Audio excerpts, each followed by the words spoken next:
Hi, Ryan Patrick here. Let's talk enterprise data. As we all know, information is the lifeblood of today's digital businesses. And according to research firm IDC, Canadian firms are projected to spend more than $2 billion on data security products this year. But with rising cybersecurity threats, what are some best practices around protecting your enterprise information? So is it about firewalls, stronger encryption, employee education? I connected with security expert Michael Ball to get his thoughts on the security best practices that you should be focused on. Because it's all about ensuring you never drop the ball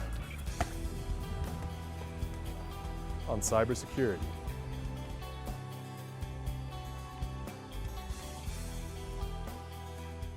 Biggest thing is security awareness. So we've just noticed that we keep preaching that awareness is the in thing. That's what we have to do, and we're just not getting there. Year after year, it's the same story. Once upon a time, it was don't click on things in your emails. Now it's make sure you know who's on the other end of the phone. It's a rapidly evolving set of criteria that you need to learn, and the program inside your company has to keep up with it. Security awareness, absolutely. Privileged access, another huge one. Protecting data at the source. So instead of just perimeters, protect the data at the source. And the big thing for 2016 is threat hunting. So from a security awareness perspective, individuals come into a company, they don't know proper etiquette and how they are to manage and conduct themselves. So large corporations, or any corporation, should set up an awareness program that will educate on how we as a company are to protect ourselves, things you can and can't do, phishing attacks and what they look like. From an email perspective, what you should and shouldn't do, websites that you go to, what you should and shouldn't do. Picking up the phone, people that you're talking to, make sure you know who's on the other end of that phone. Oh, this is one of my favorites. So in and around privileged access, it's something that we're not always looking after. Most companies now are doing all the best practices in and around securing their Active Directory and identity and access management. Reason for this is that most malware still uses privileges to move from machine to machine. So if your laptop were to get infected, that malware would look for administrative access credentials on your machine and then leverage those credentials to go to the next machine, the next machine, the next machine. If you reduce the opportunity for that, you've reduced the opportunity for malware or potentially a hacker sitting on your machine to spread to the next. We've spent an awful lot of money over the past decades looking at perimeter. Perimeter security is the be-all and end-all. You've got a tight defense in depth perimeter. You got it nailed now. Not even close. We need to move more towards protecting the data at source, especially in and around cloud and virtualization. Your data doesn't sit in the data center anymore. Your data could be anywhere. It could be on Amazon, in Microsoft Azure, it could be anywhere.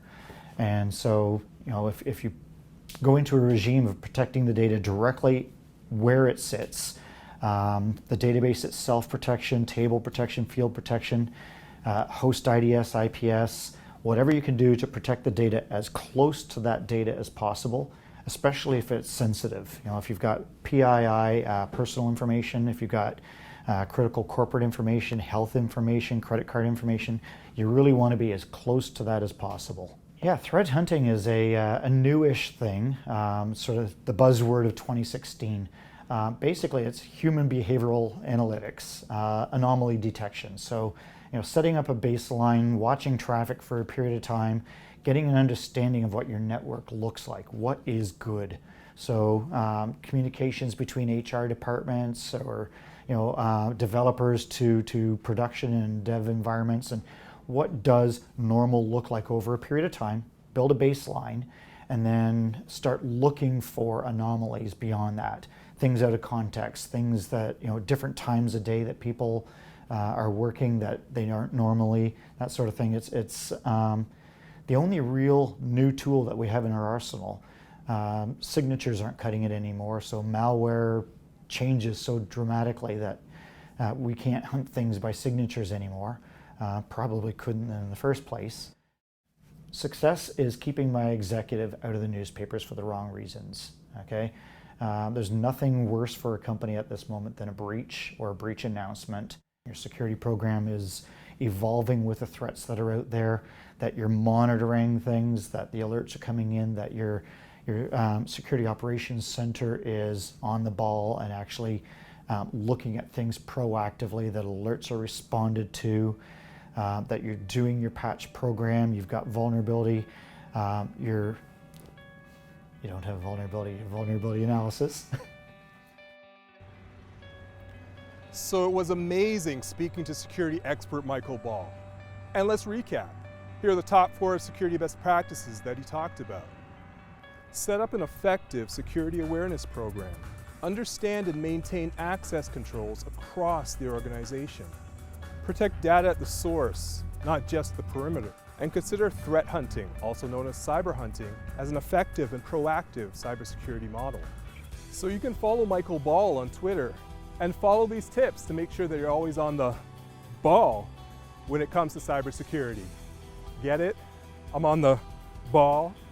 I was speaking with Michael Ball. No? Nothing? I'll show myself out.